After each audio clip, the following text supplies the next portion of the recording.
everyone, it's Anna here at the one and only D's in Louisville, Kentucky, and today I'm going to show you how to run ribbon through your tree.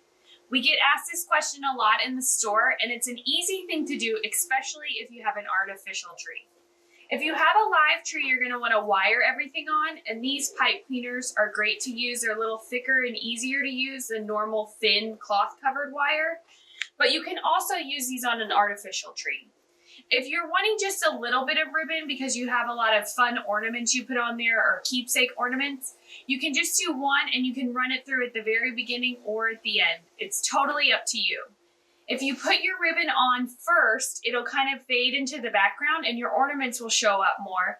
If you put the ribbon on last, it'll be the thing that's the focal point and also used to fill in holes. I'm going to show you how to run just one ribbon through your tree first, if you want to just add a little bit. So you take your ribbon, cut the end so it's smooth. I always do a V-cut. And then use your tree branches to catch it in the tree. So if you have your ornaments on here and you're doing this last, you just want to fill in. So say you have lots of ornaments on there and you want to fill in around them. I go into the tree, catch it in the tree branches like a twist tie, pull your ribbon away from the tree. Always leave enough here. So the most common mistake right now is people pull this too tight trying to save ribbon and it looks like straight lines going through your tree, but just a little bit more, not too much, gives you that nice ribbony bow look through your tree, and you're just going to go and catch it in another place. So that's a great way to add that ribbon in there around your ornaments. So normally I like to do a couple catches per each run that I do. So I might go down here and then I'll cut the ribbon. And the reason I do that is it allows a lot more control over where your ribbon goes. So if I cut this one here, that's a nice sweep of ribbon in the front, and then I can start over with the ribbon in the next hole. So say I want to go this way over here and do a couple down here, then I have all these pieces that don't have to connect. So when you want it to connect, that's when you get kind of that spiral look where it goes all the way around. But this is just a nice touch of ribbon, and it uses a lot less than trying to treat the ribbon like garland. So if I were to do this all over this 7-foot tree that's in a corner, it would take me just the one 10-yard roll. If you like a lot of ribbon, you're going to need more, but I'm going to show you how we add in multiple ribbons at a time. If you want to add 2 ribbons, it's pretty much the same technique, but you can work with them at the same time. So I like to pinch them together, leave cute little tails at the top, and then again, catch it in the tree branches. So this is really easy to do. You want to work with them at the same time. Again, leave enough so you have a nice, pretty loop, and then catch it in the tree branch again. So you can do that all over the tree. The other thing you can do is if you have a favorite ribbon out of these 2, you can make a bow out of one and then just loop the other. And the way you would do that is, say I want this plaid to be kind of in the background. I'm just going to hold it in my hand.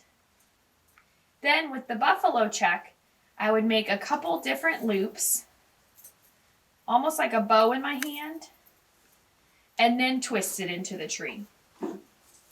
So when you do that, that ribbon, it gives you the look of having bows on your Christmas tree, but it also makes that red buffalo check show up a lot more. And then your plaid is more like an accent, and you can keep looping that through.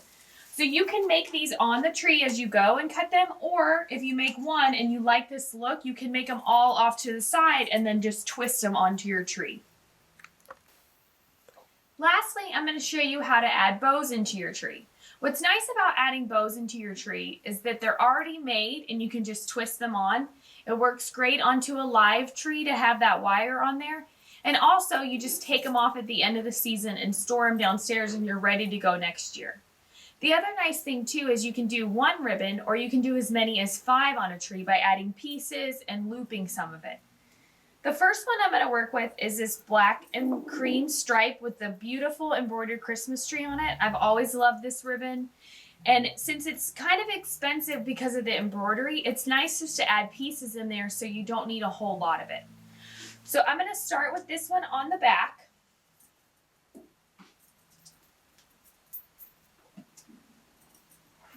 Then I'm going to add in my other 2. So next I might want to loop the buffalo. So I'm just going to make a couple loops in my hand. And lastly, the green plaid.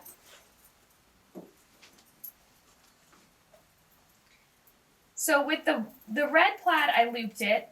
The Christmas tree, I didn't loop it. And the green plaid, I'm not going to loop it. Then I'm going to take one of these pipe cleaner wires, twist it around, and now I'm ready to add it onto my tree. So I'm going to put it more to the front so it really shows up. The ribbon's my favorite part, so I always add it last because I really want it to show up. And now I'm ready to cut my tail. So since it's all wired ribbon, you really have the freedom to move it around where you want it.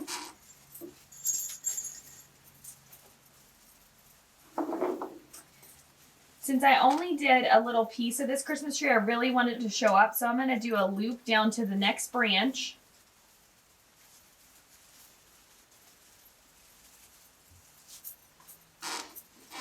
And I'm going to loop these two as well. So I did that one on its own, and then these I'm going to kind of take over to this side over here and also loop them down on the branch below. And now I need to cut my ends. So the first bow I always make on the tree so I can get an idea of size.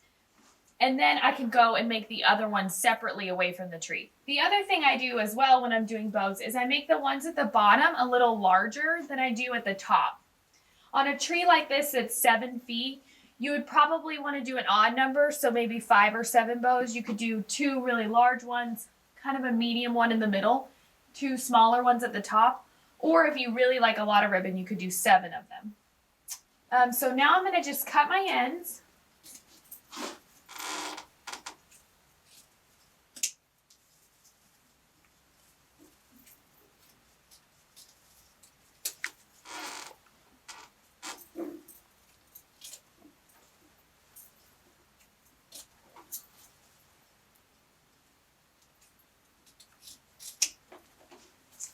And I have a beautiful bow on the tree. So then next year, when I'm done decorating the tree, I'll just take these off, store them, and then I can just put them right back on. This takes quite a bit of ribbon to do, especially for the looping here. On a 7-foot tree that's in a corner like this where you're decorating 3/4 of it, you want to get 2 rolls or 20 yards of the red buffalo check, the one you're going to loop. The other 2, you could probably do just a full roll, 10 yards for the pieces.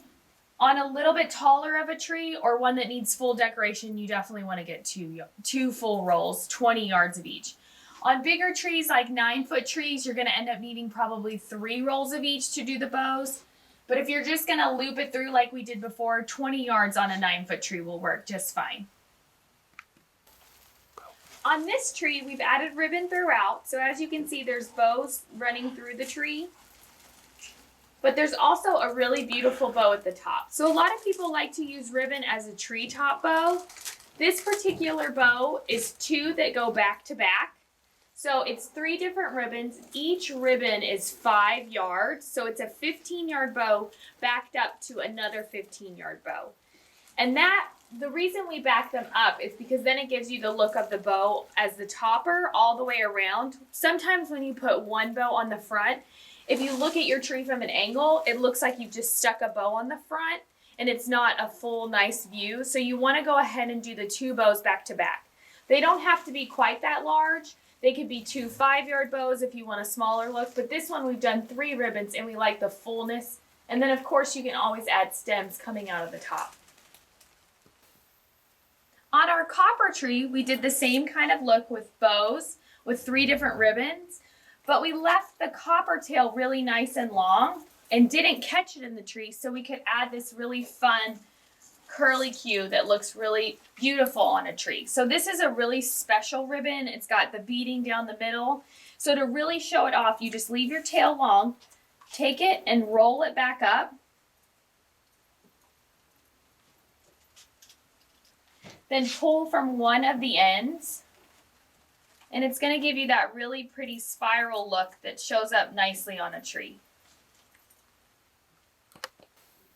Join us for our open house this year. It's on November 10th. That's Saturday from 10 to 6. There's always great treats, giveaways, and awesome sales that day. Also, while you're in, don't forget to grab one of our helpful handouts that lets you know how much ribbon you need to add to your tree.